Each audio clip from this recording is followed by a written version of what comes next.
বন্ধুরা তোমরাও যদি সুনীল নারিনকে একজন সেরা অলরাউন্ডার মনে করে থাকো তাহলে অবশ্যই ভিডিওটিকে একটি লাইক করে দাও। সো গতকাল দিল্লি ক্যাপিটালসের বিরুদ্ধে 106 রানের দুর্দান্ত একটি জয় পেয়েছে কলকাতা নাইট রাইডার্স দল এবং এই ম্যাচের শেষে সুনীল নারিন কি জানিয়েছে তা আজকে তোমাদের ভিডিওতে জানাবো। তাছাড়া গৌতম গম্ভীরের কোন মাস্টার স্ট্রোকে কেকেআর দল আজকে টপে রয়েছে সেই ব্যাপারেও আলোচনা করব, তাই ভিডিওটি শেষ পর্যন্ত দেখতে থাকো। আর কেকেআর দলের সমস্ত আপডেট পেতে অবশ্যই আমাদের এই চ্যানেলটিকে সাবস্ক্রাইব করে নিও।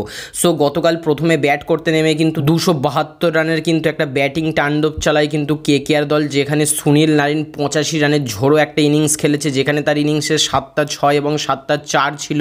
এছাড়া কিন্তু ইয়াং প্লেয়ার রাঘুবংশীও দারুণ পারফরমেন্স করেছে, 54 রানের দুর্দান্ত ইনিংস খেলেছে এবং শেষের দিকে কিন্তু রাসেল, রিঙ্কু সিং এরাও দুর্দান্ত অবদান দিয়েছে। এরপর বোলিং করতে এসে কিন্তু অবশ্যই ভাইভাব আরোরা এবং মিচেল স্টার্ক এই দুজনার বোলিংয়ে কিন্তু অবশ্যই কেকেআর দল এই ম্যাচটি জিতে নিয়েছে 106 রানের এবং 3 ম্যাচ পর কিন্তু কেকেআর দল বর্তমানে পয়েন্টস টেবিলের শীর্ষে রয়েছে।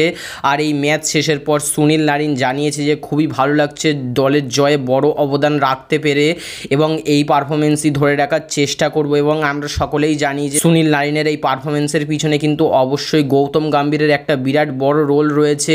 আর গৌতম গম্ভীর কেকেআর দলে ফিরে আসার পর থেকে কিন্তু কেকেআর দলটাই পুরো চেঞ্জ হয়ে গিয়েছে, যেখানে প্রত্যেকটা প্লেয়ারের মাইন্ডসেট কিন্তু চেঞ্জ রয়েছে, প্রত্যেকটা প্লেয়ার কিন্তু ফিয়ার্সলি খেলছে এবং দারুণ পারফরমেন্স করছে। সো কেকেআর দল কিন্তু চ্যাম্পিয়ন হওয়ার এবার বড় কন্টেন্ডার রয়েছে। সো তোমাদের মতে কি কেকেআর দল চ্যাম্পিয়ন হতে পারবে এই আইপিএল 2024-এ? অবশ্যই নিচের কমেন্ট বক্সে কমেন্ট করে জানিয়ে দিও। আমি তো বলবো অবশ্যই কেকেআর দলের কাছে কিন্তু একটা হিউজ সুযোগ রয়েছে চ্যাম্পিয়ন হওয়ার। এছাড়া অবশ্যই মিচেল স্টার্ককে নিয়েও কিন্তু বেশ কথা হচ্ছিল, কিন্তু তিনিও প্রমাণ করে দিয়েছেন তিনি কত বিশ্বমানের বোলার, যেখানে কিন্তু 3 ওভার বোলিং করে 25 রান দিয়ে 2টি উইকেট নিয়েছে। এছাড়া কেকেআর হয়ে কিন্তু অবশ্যই রাঘুবংশী প্লেয়ারটাও কিন্তু দুর্দান্ত পারফরমেন্স করেছে। এই প্লেয়ারটির দিকেও কিন্তু পরবর্তী ম্যাচগুলিতে আমাদের নজর থাকবে। এবার দেখা যাক যে নেক্সট ম্যাচে কেকেআর দল কেমন পারফরমেন্স করে। সো আজকের এই ভিডিওটি ব্যাস এই পর্যন্তই ছিল। যদি এই ভিডিওটি ভালো লাগে তাহলে অবশ্যই ভিডিওটিকে একটি লাইক করে দিও, চ্যানেলটিকেও সাবস্ক্রাইব করে নিও।